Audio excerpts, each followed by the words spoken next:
খাৰুপেটীয়াত এগৰাকী ৬০ৰ ঊৰ্ধৰ ব্যক্তি নিৰুদ্দেশ। দৰঙৰ খাৰুপেটীয়া আৰক্ষী থানাৰ অন্তৰ্গত খগজানী গাঁৱৰ এগৰাকী ৬০ ঊৰ্ধৰ ব্যক্তি নিৰুদ্দেশ হোৱাত পৰিয়ালৰ মাজত হাহাকাৰ অৱস্থাৰ সৃষ্টি হৈছে। চিতাবুদ্দিন নামৰ ব্যক্তিজন প্ৰায় এমাহৰ পৰা নিৰুদ্দেশ হৈ আছে। পৰিয়ালৰ লোকে মঙলদৈ, চিপাঝাৰ, বাইহাটা চাৰিআলি, ৰৌতা, ঢেকিয়াজুলি, তেজপুৰ আদি ঠাইত বিচাৰ খোচাৰ কৰিও কোনো সুসূত্ৰ পোৱা নাই। উল্লেখ্য যে ৪ মাহ পূৰ্বে চিতাবুদ্দিন মানসিক ৰোগত আক্ৰান্ত হোৱাত তেজপুৰ মানসিক চিকিৎসালয়ত চিকিৎসা গ্ৰহণ কৰি থকা অৱস্থাত হঠাৎ এমাহ পূৰ্বে ঘৰৰ পৰা ওলাই গৈ নিৰুদ্দেশ হৈ গৈছে। এতিয়া পৰিয়ালৰ লোকে বিপাঙত পৰিছে। তাৰ পাছতেই স্থানীয় ৰাইজ তথা আৰক্ষীক কাটৰ অনুৰোধ জনাইছে। যদি কোনো লোকে ব্যক্তিগৰাকীৰ খবৰ লাভ কৰে তেন্তে যোগাযোগ কৰক 8073973116 নতুবা 6003408889 নম্বৰত।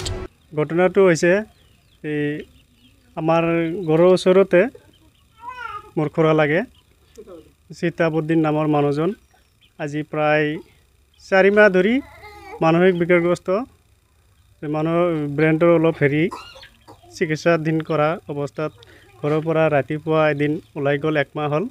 ওলাই যোৱাৰ পিছত মানুহজনৰ খা খবৰ পোৱা নাই আজিলৈকে। যদি কোনো মই ইফালে ঢেকিয়াজুলি ইফালে গৈছিলোঁ। এদিনাখন ঢেকিয়াজুলিৰ পৰা এজনে ফোন কৰিছিল যে তোমাৰ মানুহজন ইয়াত আছে। পিছত আমি গৈছোঁ। যোৱাৰ পিছত মানুহজনক পোৱা নাই। তাকো ফোন কৰিছোঁ মই।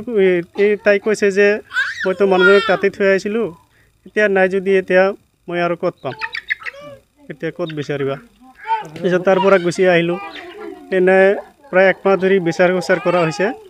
মানুহজন সন্ধান পোৱা নাই। তথাপি ইফালে কিমান দূৰ গৈছে? ইফালে গৈছোঁ বাইহাটা ফালে ইফালে বিচাৰিছোঁ।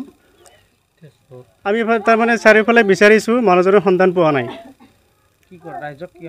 এতিয়া আমি ৰাইজক কৈছোঁ যে যদি কোনোবাই মানুহজনৰ সন্ধান পায় আপোনালোকৰ স্থানীয় থানাত মানুহজনক সমজাই দিব আৰু স্ক্ৰীণত দিয়া নিউজৰ স্ক্ৰীণত দিয়া নাম্বাৰ আছে, ফোন নাম্বাৰ, আমাৰ লগত যোগাযোগ কৰিব যাতে আমি মানুহজনক উভতাই লৈ আহিব পাৰোঁ। মানুহজনৰ বেমাৰ কমে চিকিৎসাধীন অৱস্থাতে মানুহজন ঘৰৰ পৰা ওলাই গৈছে। এতিয়া মানুহজনক যদি সন্ধান পোৱা নাই, মানুহজনৰ বেমাৰটো বা কি হৈ আছে এতিয়া আমি নাজানো। খাৰুপেটীয়াৰ পৰা খৈবৰ মণ্ডল, এনি ভাৰত 24।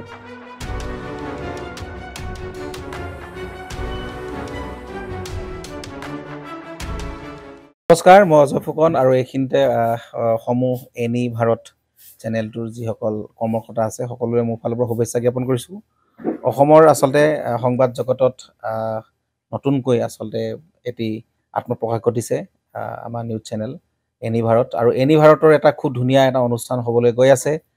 সকলোৱে জানে আমাৰ সকলোৰে মৰমৰ হাৰ্টথ্ৰব জুবিন গাৰ্গৰ গানে কি আনে। আচলতে জুবিন দাৰ সেই গীতৰ আধাৰত আমাৰ হিৰুদাই লিখা সেই গীতটি গানে কি আনে, এই গানে কি আনে নামৰ এটি তেওঁলোকে সাংগীতিক ৰিয়েলিটি শ্ব' কৰিবলৈ গৈ আছে। আৰু 15 আগষ্টৰ পৰা গোটেই আৰম্ভ হ'ব। প্ৰথম অডিশ্যন অসমৰ ধেমাজি জিলাত আৰম্ভ কৰিব। গতিকে সমূহ যিসকল প্ৰতিভা আছে, যিসকলে গান ভাল পায়, যিসকলে তেওঁলোকৰ নিজৰ প্ৰতিভা আচলতে দেখুৱাব বিচাৰে, এই ৰিয়েলিটি শ্ব'ত গানে কি আনে এই প্ৰতিযোগিতাত অংশগ্ৰহণ কৰক আৰু খুব ধুনীয়া আপোনালোকে সুবৰ্ণ সুযোগ লাভ কৰিব। লগতে ইয়াতে পুৰস্কাৰ আছেই, বিভিন্ন ধৰণৰ উপহাৰো আপোনালোকে লাভ কৰিব আৰু লগতে এগৰাকী প্ৰতিষ্ঠিত আচলতে এগৰাকী শিল্পী হিচাপে অসমৰ সাংস্কৃতিক জগতত আপোনালোক প্ৰতিষ্ঠা লাভ কৰিব। গতিকে গোটেই অনুষ্ঠানটোলৈ মোৰ ফালৰ পৰা শুভকামনা থাকিল আৰু লগতে এই অনুষ্ঠানটোত আপোনালোকে অংশগ্ৰহণ কৰিব। আমিও আছোঁ আৰু সকলোকে আমি লগ পাম। ধন্যবাদ।